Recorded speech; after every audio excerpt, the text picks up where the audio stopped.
Wow, Ethan, great moves. Keep it up. Proud of you. Whoa, dust off your Dromais, because we've actually got an amazing finish from the one and only Peyton Laufenberg, absolutely crushing it this weekend at SCGCon with Dromai. How did your actual record end up there, Peyton? I ended up being off 10-2. 10-2. Losses were to Dash and to Bravo. Just really struggled versus Bravo, trying to get outpace him, try to set up my turns and try to get that pummel. Hey, understandable, but 10-2 for a Dromai is an insanely good record, because this is a deck that a lot of people struggle to actually close out their games with. Did you have a single draw in this entire event? No, I did not. I almost did against the Mirror Dromai, but I was up by like 37, so. Yeah, I saw that game. That was an absolute crushing victory. It was like 42-0 in the end, I'm pretty sure. But hey, this is an awesome deck to look at. You've got it all blinged out. Absolutely marvelous. But hey, let's jump into what you took here. So what's the equipment suite? All right, so Crown of Providence, easiest filter. You can arsenal a bad card, just always good. Flamescale Furnace, one of the better cards you can use. You can do it in response to Rake the Embers. Sometimes when they pop a dragon, you just pitch it, create an Ash, makes it actually worthwhile because you have 2 cards left in hand. You don't want it to be sitting there. Footsteps, you already know the deal. Prism, you know what I mean? Pop in Dunebreaker Ash. Dunebreaker, Spears of Sorality, just being able to, come in after with your dragons. Ghostly Touch for your Bravo matchup, Guardian matchup. I guess Brood as well. Silken Form's just the best card we have right now. And then Silent Stilettos is strictly for your Kanos and Icelanders. Same with Crown of Reflection. I'm never using that as like a... You're never using that? Interesting. Okay, because it has that large text box there, but I guess... You never use it. Never use it. So actually, talk a little bit more. How did Ghostly Touch end up on the weekend? Because I always see it build up those massive counters, but how often did you actually pull off like the whole Semblance Passing Mirage? Ghostly Touch, Passing Mirage, with Semblance, it's been like really, really tough because a lot of the Guardians now are doing aggro. So your games are going super fast. So a lot of times I'm actually not even getting good value with it, but on the games that they do try to stall you out, it's 100% a lifesaver. That's right. Okay, sweet. Let's jump into the main deck. We're going to start off with Chromai, one of my favorite dragons for sure, especially with the dust-ups that I use. Sometimes you just go Chromai first, you're going to get that extra action point, and then you can swing it with other dragons. If they have to use 2 poppers, a lot of decks aren't going to have 2 poppers in their hand at the moment. So it's a good safe spot to like just be able to ping somebody and then be like, okay, I can definitely come in with these next dragons. And I always play Chromai first before I even play my other dragons because I don't want them to know what dragons I have. Mm-hmm. If they're going to save it to pop another dragon, I'll swing with Chromai first. If they let it hit, get the 2 actions, then I'll place my other dragon. Hopefully that they don't have another Phantasm popper. Right. And it's a 0 cost, right? Yeah, it's one of your ones that you're just you can save one of them in hand and you can just go off with the rest of your dragons. Right. It withholds so much information when you just start your turn with it, for sure. So right here we have Azalea. This is definitely like a legendary dragon in the mirror matchup. This is the one that I always pitch stack to the bottom because most of them are going to play it out early, and I won't have any Ashwings to target early.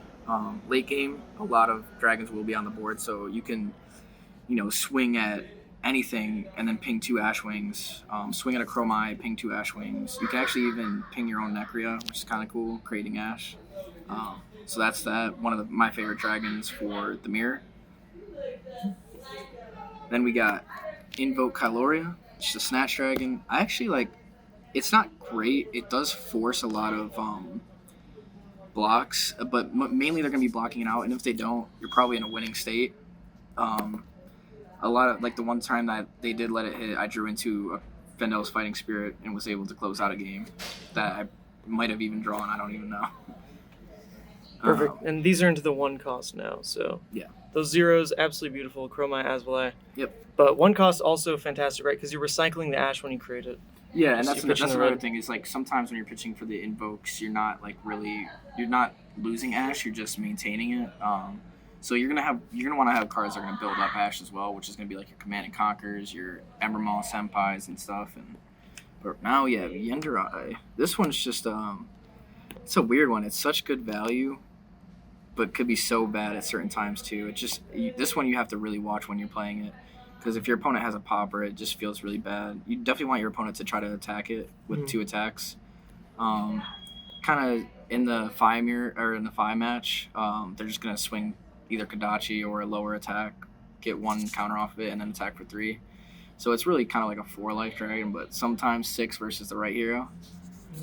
Right, and the beauty there is it's one of your best like beat stick dragons where it's just sticky, and in a deck that doesn't run a lot of poppers, it's like a 0-cost 3 weapon. And it hard always to like remove. leaves a threat. And sometimes it's actually nice that if they attack it, because then you're like, okay, they just use 2 attacks, and now I'm gonna have a full grip to come at them with the even better dragon or a better hand. You know what I mean? So it's one of those ones that helps you stall out For so sure. you get your good cycle.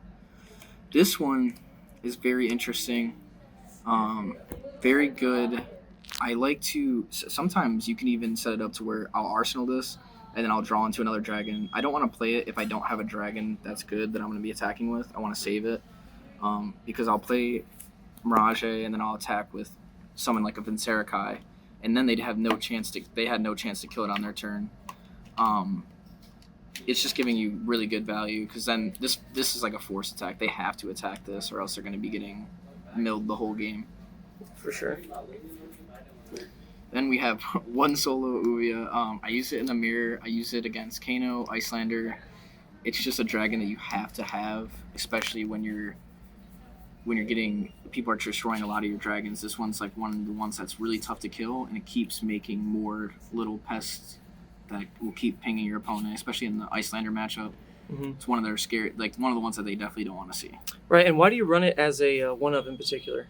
So, believe it, it's just this stays out for so long, and it takes up so much ash. So if you ever get like 2 of them on a board, you're not going to be able to maintain your ash to pay for other dragons. Whereas like 1-of, you're like, okay, if they took a big turn to pop it, I'm still able to summon my other stuff, and I'm not losing that much ash. But this is an ash eater because it does not create it; it just transforms it. Right. Then we got this one, Vincerakai. This one's one of my favorite dragons.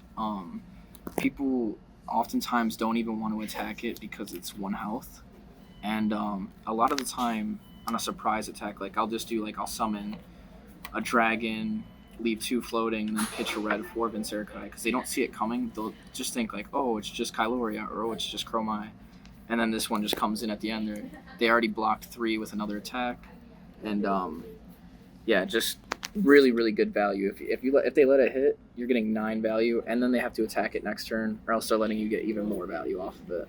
Right, I just realized we haven't shown what the fronts of the dragons do, so just for all the people at home, because we're making this on the road, and of course they look so beautiful. Thanks for buying these, Peyton. Oh yeah, anytime. Yeah, so you say if people don't like to kill it just because it feels really hard for some decks to just ping you for 1. Like they have to soak normally more damage. Like don't get me wrong, I'm not playing this against a deck that's going to be able to Kadachi it. Right.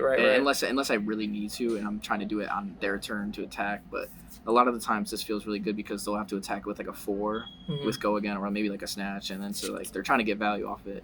It feels bad, but it's not. The one's like a really mental trick because it stops people from attacking it, but it's such a big dragon. Yeah, for sure. Like it's a must kill because if you're not popping it, that's 2 cards or else take 9. Yeah, it's a 3 cost for me. So sometimes, you know what I mean, if I'm pitching maybe 1 blue, that's still a 2-card hand, you know what I mean? So yeah, for sure. Letting it gain extra value is just unheard of.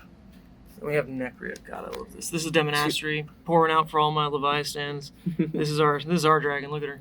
Yeah, this is definitely, I think I've been on this since the beginning. Like some people were sideboarding out in the beginning, and I was just like, this is my favorite dragon, and strictly because you can actually do a cool trigger where you're attacking with Asfly.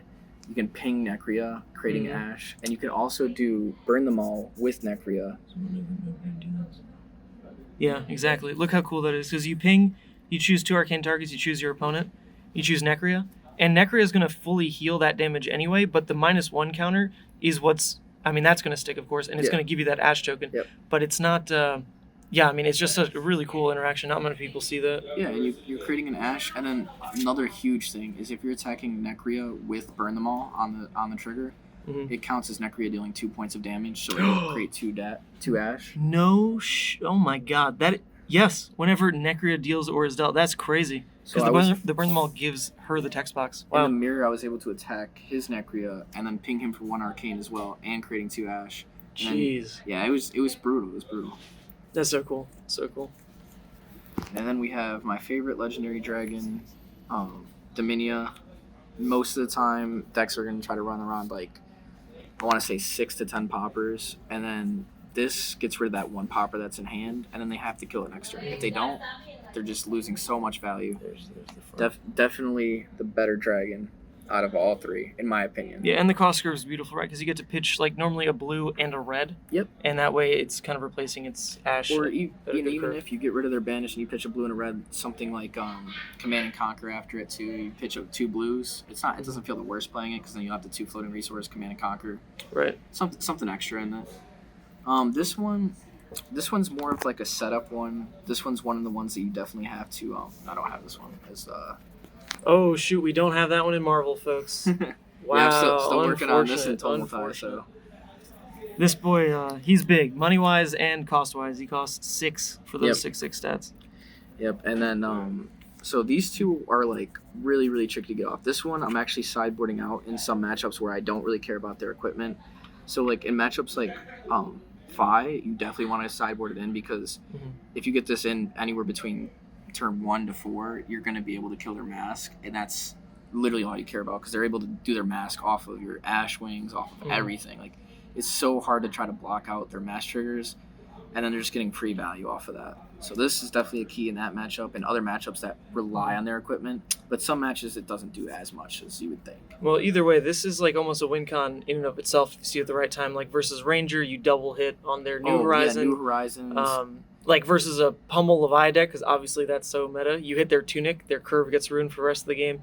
Versus Guardian, you can like hit their Null Rune piece and try to close through, burn them all. Yeah. Card's good. Yeah, and the thing is if they're not running Null Rune, you just target, I guess, the seeds. Yep. But, a lot of them are running Null Rune. The one that I faced, I don't think did, which was actually surprising. So did you say this one's really that played or not really? This one is one of those ones where like I swear there's certain times where I've drawn 2 blues in this, and it's like your opponent's just like what the heck, because they can't block it because they have to kill it next turn, so they're taking like 12 damage, and then they have to waste a whole hand to kill it too, and then you get even more out of it after. But this one, I would say it's more of like a pitch stacking one. You're gonna pitch it to do your early turns, and then you're gonna try to pitch 2 blues after it if you can. Only in games that are gonna be going longer though, of course. Right, because we've already seen so much of the deck here, and a note about all these dragons that they're all red. And they obviously want to work with more and more red cards in your deck to generate ash. So Dromai tends to be a really red-heavy deck, and we'll get into the counts in that stack in a second. But yeah, having just a turn of double blues doesn't really happen naturally. That is something you intentionally set. So. And I wouldn't recommend arsenaling this unless you have your crown up. Like, so you can get away. What I would do is I would arsenal this. If I had crown up still and I didn't get the 2 blue hand, I'll just crown that turn. Because you're not using crown. Like, it's not going to ruin your turn if you're using it on a certain amount. All right, perfect. So those were all the dragons. Let's see what else was in the deck here. Here we have Doomebreaker Senpai. It's just literally a better Spears of Surreality. You're hoping that they're going to pop it to create an Ash. And if they do, you can just pitch into Furnace and then do Footsteps to give yourself an action point back so it's not... And then you're creating 2 Ash because they're popping it as well. Well, technically 3 overall if you're paying 1 for the red as well. So 3 ash, really nice if they pop it. Right, and when they pop one of these, they're not affecting a permanent, right? So if they're wasting one of their 6s in one of those decks that's actually like kind of tight on 6s, then they're sacking it to really not deny you that much because, like you said, you can pay for your action point back. That's a resource that's regainable, but if you use it to pop a dragon, that's an actual life buffer, a weapon basically that you lost. Yeah. So it's really good to bait out poppers on these. Sure. And if they don't, they're just taking 5 and then they're waiting. Sometimes I'll come in with this and I'll come with Ashwing, and they think that I'm going to come in with like my Mirage, and I don't. I just keep it there. It's like such a good bait. And then they have the 6 in the hand. I watch them pitch it and I'm like, that was a good call. Yep, indeed. And then I run 2 Spears of Surreality, so I just think there's not enough 1 reds in the deck that are like, because I want to pitch, create an Ash, and still come in with good amounts of damage. This one's one that I think I can replace in the future once better cards come in. Just for now though, it's Dunebreaker. Right, it's just objectively worse. Yeah, it's just worse. It's just because it doesn't create an Ash. That's it. That's all it does. But I still run 2 because it's good value for now until we get new cards. Right.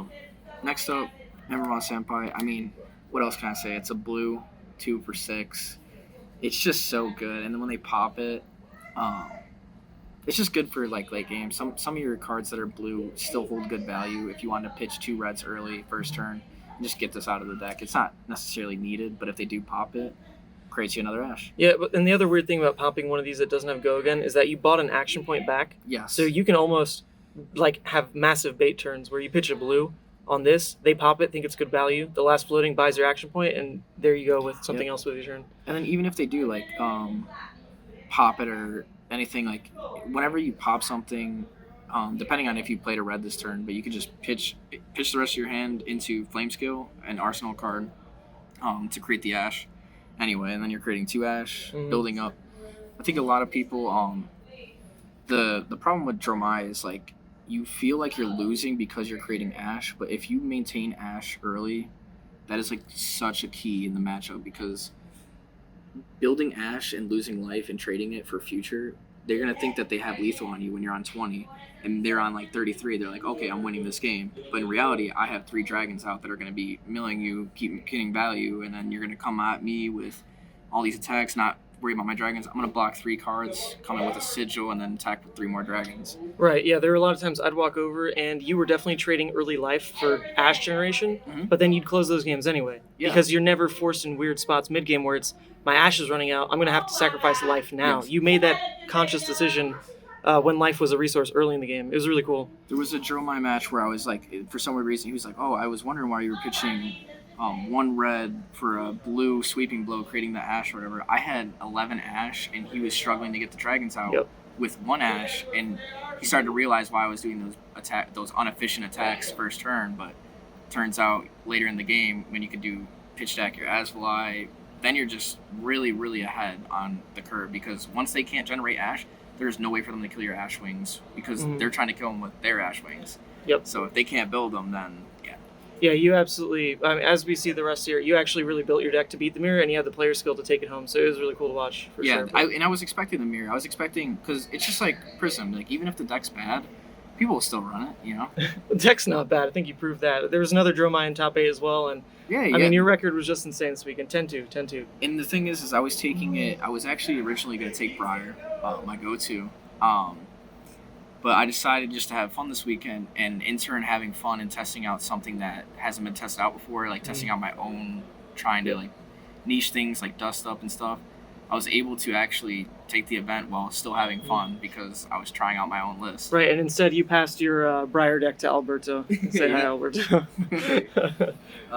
Sigil of Solace, this is huge.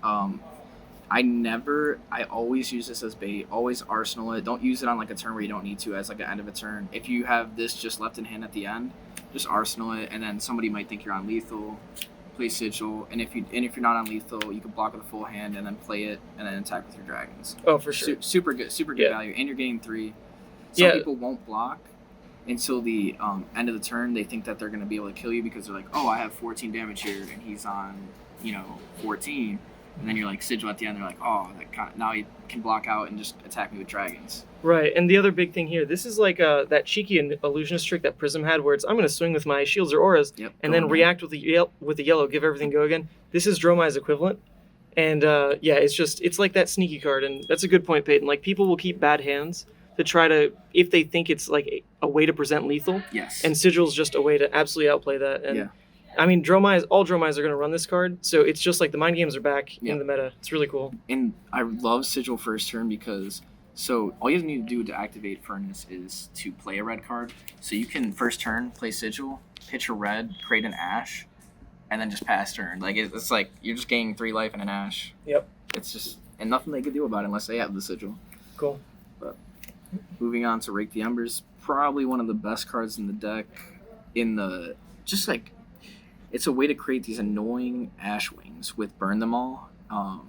Burn Them All, keeping an ash wing out, a lot of people will not deal with your ash wings, and Burn Them All will just keep pinging. Even if I block with my full hand and just ping them with the ash wing, that's 2 damage for free each time. And if I do get a free turn that they're off on, it's just really good value. It's another red too. Let's say I'm really high on ash and I can get good value out of it. I'm always gonna play this ahead. Right. Looks like you're missing Marvel Ash Wings, by the way. Yeah. Those are a little bit out of my cost range. Leave that for OK and Y, right? This is my favorite card in the deck. Dust Up at the end of the chain has caused so many problems for my opponents. At the end of a chain, when you just Dust Up them after they have already taken a bunch of damage and they think that they're going to, outvalue or maybe kill all your dragons that turn, you're creating an Ash and then creating an Ashwing. That's the one thing I like about it is it creates an Ash and then it creates an Ashwing. It's not like Billing Mirage where it just creates the Ashwing. You lose the Ash. This is like self-maintaining itself. If I want, I could just create the Ash, and if I had 0 Ash, now I have a good Ash next turn for like Chromai or anything like that. But another thing is I like using this with Chromai because a lot of people won't realize you're going to attack them for 4. They're like, okay, I'll go down to 1. And then you can attack with the Ashwing that you create after because you do have an extra action point. You're mainly going to be attacking with Chromai in the beginning of the turn anyway.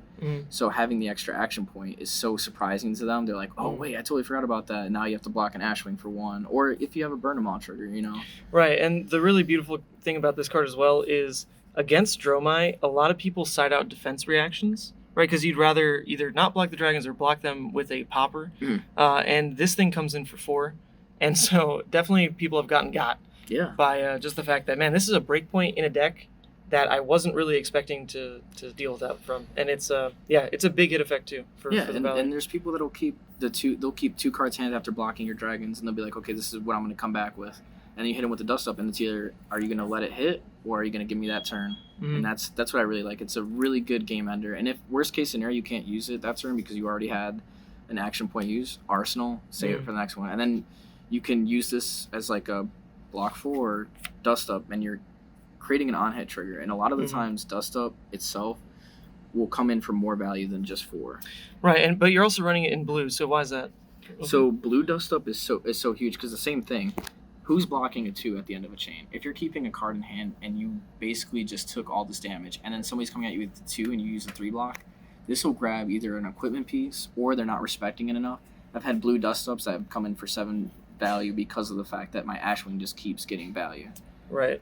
And as a blue, it's still a 3 block. It's you need to run a certain amount of blues in Dromai, and like you said, this is just a hit effect blue, so why not? So a lot of the decks that were running the blue Rake the Embers, this is what I replaced it with because of the fact that I think it almost hits the same niche, whereas like, maybe I don't have to even pitch to play it, and I can threaten that Ash creation. Like, yes, they can block it, but it's so inefficient to do it. Well, right, and in the mirror, this thing, even the blue, toss it like a Chromai, Kyloria, whatever, that's so big. This in the mirror is the game changer. I actually did have an opponent running it against me. I don't know if he was in the Discord when I was talking about it, but this in the mirror, you 2 Chromai, Kyloria, even an Ashwing, and then create another Ashwing at the end.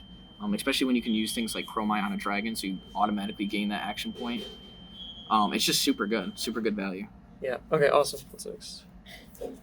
So next we got Sweeping Blow. All right. Just FYI, we are enjoying ourselves in a Taco Bell post tourney, so there is some noise, but we're dealing with it. So Sweeping Blow it's just for Ash creation. A lot of the time you're just going to use this. It's a nice 3 attack. It's not really the greatest value, but like I said, your value in creating Ash is a lot more than what people think it is. It's just 3, and then an Ash. This Ash could be an Asfly, you know what I mean? So you're getting that value later on. This is like more of your investment. Same thing with the blue. Blue is just it's a good blue to get out of your hand, especially when you're pitching a red to play it, because then you're creating 2 Ash. It's a 3 block. A lot of the Dromai's 3 blocks are super huge. Yep, great card. Yep. And moving on to the next one, Billing Mirage. I'm not too high on this card, but it's almost necessary in like the mirror and just other things like certain things like Iyslander. You kind of want to have more Ash creation because you have so much Ash. So that's a red, blue? That's your count? Okay. Yeah, so I only run 2 reds and then 1 blue, and it's because this card is good sometimes, but it's never like, it always feels bad if you run too many. So I think hitting one of these isn't the worst because if you have a bunch of Ash, it's always good to be able to create an Ashwing and come at something. And then the mirror is just like really, really good. Yep, in the mirror having any of that card is pretty significant. Yeah, good versus Wizard too, which is decently hot right now. So Command and Conquer, that's just a nice little staple. Pitch creation, you can pitch 2 coming with Command and Conquer, or you could pitch 1 for a red dragon and then pitch into Flamescale Furnace and then Command and Conquer after the dragon creation too. So you're getting that. The two values are always getting that value off the flame scale furnace. Pitching into it, pitching in, play a Yendrai, then pitch another red for the furnace, come in with Command and Conquer. After they just took the 3 damage, they're like, oh, now I have to block after I just took 3 damage. Right, and it's there aren't like a lot of hit effects in this deck, but Command and Conquer is just a great one to splash in, and like you said, the cost curve fits. And when people want to hold their hands to try to snap back and kill dragons, Yes. Or pressure and This go is face, so Command and annoying for Conquer, them. it's just annoying. Yes. Especially in the mirror. Yeah. If you when you go to like sometimes it's good as like obviously a popper, but sometimes just using it and you're like, okay, now you have to use 2 cards and you can't kill my dragons I just created this turn. Mm-hmm. Can be big. Yep. Burn them all. So right now I run 2 of. Ethan's been trying to kind of put me on 3, which I think I might go back to 3. Hey man, it's a 3-block 0 cost red. There was a Pretty there good. was a match where I kept drawing 1s and I needed a 0, and I think maybe one more of these could have helped with that cost curve. But burn them all is just so huge. It pretty much you play it mid game, it'll stay out the rest of the game, and if it doesn't, you dealt a lot of damage. Yeah. That's for sure. Yeah, if 'Cause, the first one's ever breaking, that means, it was probably at like 7-8 counters and it couldn't sustain itself.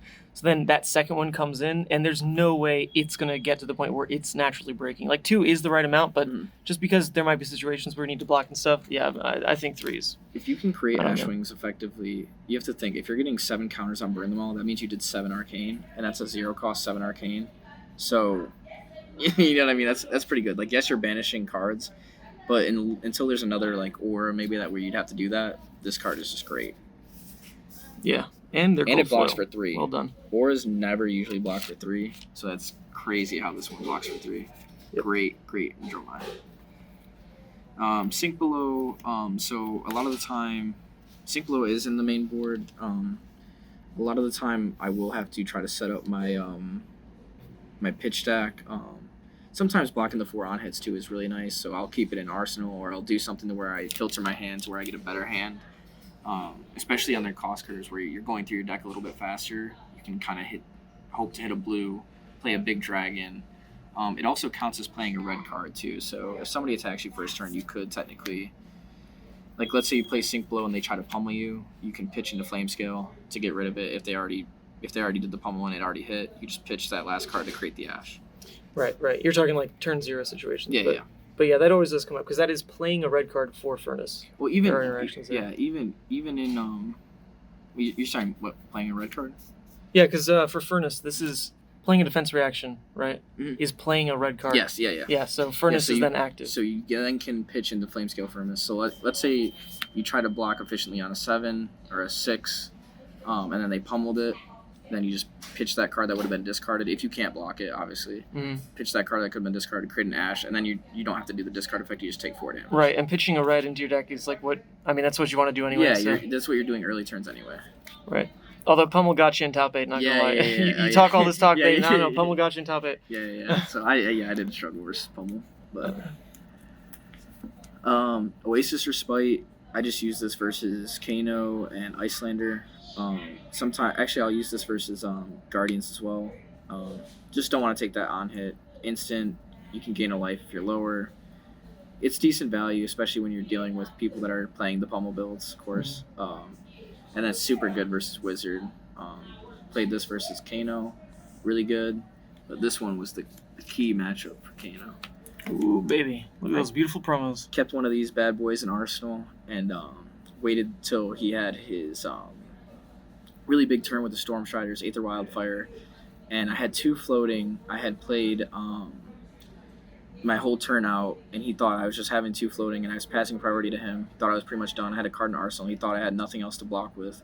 This just completely stopped his turn. Sand cover and 2 resources to block out 6 on an Aether Wildfire. I mean, that's just... He literally said it was game right after I played it. Yeah, and he was really tearing it up too. You were kind of the kicker that knocked him out. Yeah, I did draw a bunch of good cards versus him, but... Yeah, that's all right. Get those cannons out of there. Next up, we have Fendel's Fighting Spirit. I think this card is so underrated. It is literally a popper for Dromai in the mirror. It is an Ash builder. You can just pitch 3 first turn, attack them, and not even care if they full block it. That's fine. You just created 3 Ash. It also helps you gain life when you do pop. So like even if you're lower life and you decide to pop, it is still considered defending. So because you're defending with the popper, you're gaining that life still. Popping a dragon, gaining 1 life, huge, huge. Right, and I mean, if you ever do play it out for just a blue, it is 8 value if you heal one off of 2 cards. That's very good. Yeah, it's almost like a Red Emblem Senpai, but just can't be popped. yeah, for sure. And costs 1 more. But. Right, and sometimes you see people running this in yellow because it's a yellow 6, which is good utility, but Dromai actually wants the red, so she loves those padded stats it has too. Yep, that actually helped me really in the finish out of Dromai game, the one that was pretty heavily differential in life. And then these 2 ones are pretty much just Guardian Brute. Semblance, you always try to just pitch stack.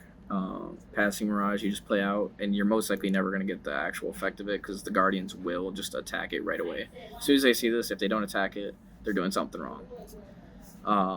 Yep, and then you just pitch, set up Semblance or... Semblance. It's not an ambulance. It's not an ambulance. Yeah, we discussed this before, and I keep messing it up.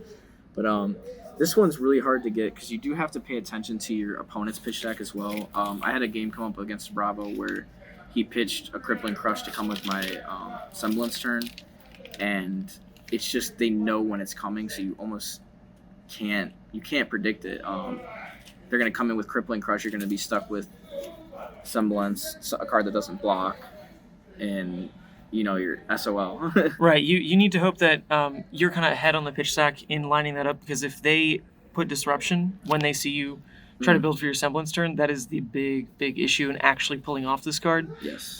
But you do force their hand to be a hand that they can actually pitch Disruption with. Because if it's not, I mean, you kind of just blew them out in first cycle, and you haven't even played this card yet. Yeah, and they know this is coming, so they're going to try to wait it out, but you have to try to make sure that they can't wait it out, like make sure that they have to block. It's such a good card with gloves if you can pull it off, but sometimes you just can't, and it sucks. Right, but that's when somewhere in that stack we had Burn Them All. That's when the other win conditions against grindy games like Guardian come in. If they're not letting you get this stack and they're doing super aggro, I think my mistake is I prepped for the stall, and I faced a straight aggro pummel build. Yep. And I was trying to pitch stack against it, making less efficient turns, but I was never going to see my second cycle with the way that the Guardian player was playing. Right. Well, that's the deck, Peyton. We'll have the link in the comments, and I'll also type out every matchup you played because it was very, very varied. Oh, that's a lot of V's. But hey, great job. This was a beautiful deck. And hey, this was only the beginning, right? This is your meta. You love this deck. How to taking train it to a dragon. Nats. Absolutely. And hopefully you do well at Nats. See you, Peyton. Hopefully everybody else does too. Cool. Catch you guys in the next one.